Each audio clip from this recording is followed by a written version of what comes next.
Mike Gravel, former Democratic U.S. Senator from Alaska, is our next guest. He served 2 terms from 1969 to 81, and he's also a former candidate, of course, in this year's presidential election. He served in the Alaska House of Representatives from 63 to 66. He also became its Speaker of the House. And, of course, he is quite familiar with Alaska politics. He's now here with us to comment on Alaska Governor Sarah Palin and McCain's vice presidential running mate. Welcome to the program, Mike.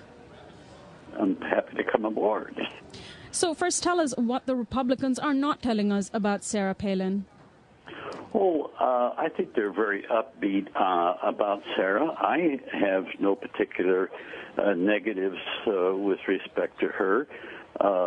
Obviously, she holds some ideological views that I disagree with, but McCain, in my mind, made a very good choice. These aren't views that I hold. I don't hold many views that, with respect to McCain. But McCain has been a on and off maverick. I wish he'd been a lot more on than off. But he picked a person who is very, very unusual. She has had the courage to put the people and put integrity above party. And so she stood up to the Republican Party and the corruption therein within Alaska and and that was, in my mind, was very courageous. Senator, this is Larry Bensky of Pacifica. What do you make of the fact that the Republicans have been trying to beat Barack Obama about the head and shoulders, that he's not ready to lead, that we're in a constant war on terrorism, that who is he? He's a senator who's only been in office a little while. And then we get Sarah Palin, arguably much more of a heartbeat away from the presidency than Joe Biden would be under Barack Obama. We get Sarah Palin, and she might be the chief executive of the United States in this purported war on terror that the Republicans place so much stock in. What do you make of that? Well, first off, that's the same old political garbage, and that's one of the reasons why I applaud as a former Democrat, as a libertarian, I applaud his selection of Sarah Palin, that she doesn't put up with that much, or hasn't in the past, put up with that much kind of partisan, silly rhetoric. You know, for me, one of her assets is that she's got a very thin resume in politics. You know, the longer people stay in politics, the more likelihood they have of getting corrupted by the corruption in the governance process. So but Mike, even the mainstream media are reporting very much on Troopergate, for example, and there is, of course, a lot of question about her inexperience. There is, I mean, are you saying that McCain made a strategically good choice, Wait a second. Troopergate is going to come out in her favor when they really get down to the details of it. This trooper should have been fired, and if the unions didn't want to step up to the plate, oh no, I got to tell you, Troopergate. This is a guy that shouldn't be wearing a badge, and not when he threatens people's lives. But didn't she use her position as governor to essentially deal with a family matter? Well, wait a second. That guy should not be a trooper. Now, did she use her position? We don't know the details of it. I think her husband got involved. I think other people got involved. But I'll tell you what, she should have had the ability, rules aside, to fire him when they couldn't fire him. Sure, we got rules for personnel conduct. Sure, but we also have a lot of infractions. Why does the infraction have to be inferred on her side? Why not the infraction on the inability of the police leadership because of union practices on their inability to get rid of a bad apple? Do they have to wait till he kills somebody before they get rid of him?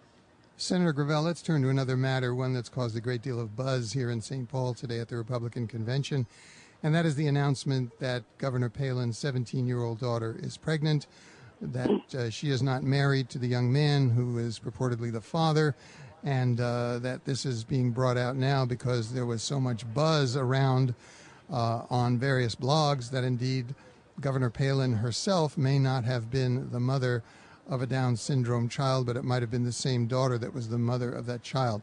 Now, all of this, as we were saying before, is a ridiculous sideshow in American politics that we shouldn't even be discussing, but the fact of the matter is it's out there now.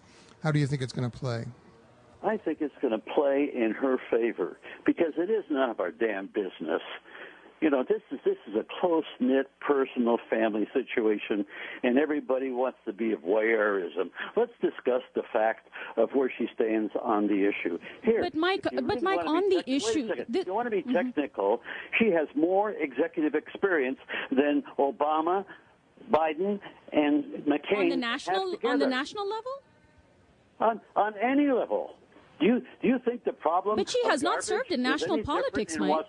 She's not served in national politics. Obama, at least, has been in the Senate longer. He was in a state Senate, and I want to just go back to the issue of the fact that he was in the state Senate for the same amount of time that she was mayor and on the city council of Wasilla. All right, I want to bring up one more issue regarding the fact that people have brought up these issues about her kids, etc.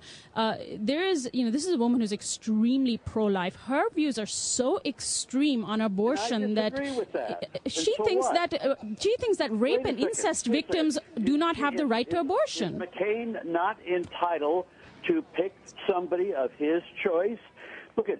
I hate to quote Rumsfeld because I don't respect him, but you got the party you got, and there's a legitimate conservative element of that party, and so McCain picks somebody who they want. Is there something wrong with that?